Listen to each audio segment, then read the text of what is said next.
Texas voters will decide on 8 proposed constitutional amendments in a statewide election slated for November 2nd. But what exactly are those amendments? This is a new story on KSAT.com right now. And joining us, KSAT digital journalist Ferris Sabawi. Good morning, Ferris. Hey, how are y'all? We're doing very well, thank you. It's a good fall morning. First of all, how does a constitutional amendment wind up on the ballot to begin with? Yeah, so Mark, it starts with the Texas legislature, and lawmakers will propose joint resolutions in which they'd support a potential constitutional amendment. From there, it needs 2/3 support from the lawmakers in both houses, right, in the House of Representatives and in the Texas Senate.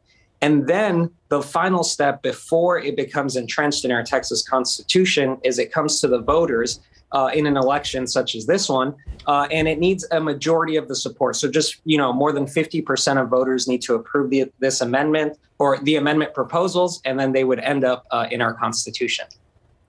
And Ferris, what are some of the higher profile amendments voters will decide on? Yeah, so there was a few things that were, fallouts from the COVID-19 pandemic that I think are really interesting. The third proposition, the third proposed constitutional amendment has to do with making sure that governments cannot, prohibit in any way any religious services, which was, a point of contention during the shutdown and during the pandemic protocols we had. The sixth proposition on the list allows people in nursing homes to designate an essential caregiver, and this caregiver cannot be denied any in-person visitation, which was another big point of contention during the pandemic. And then there are a few other things that have to deal with things like taxes and development. There's another amendment proposal about judges and the constitutional, the requirements on how long they need to be practicing law before they could be elected as judges. So really, it runs the gamut of all kinds of topics. And, so those are the 8 ones. And we have a full list on KSAT.com. Ferris, what are some important dates to keep in mind as we get closer to Election Day?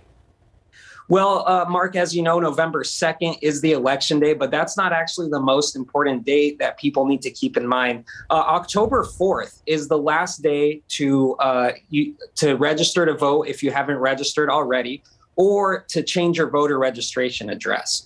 October 22nd, for those who vote by mail, that's the last day that election workers can receive a request for a mail ballot. So you guys have to keep that marked on the calendar as well. And of course, if you'd like to early vote, which is usually the easiest way to do it, October 18th through the 29th, there will be opportunities to early vote ahead of this November 2nd election.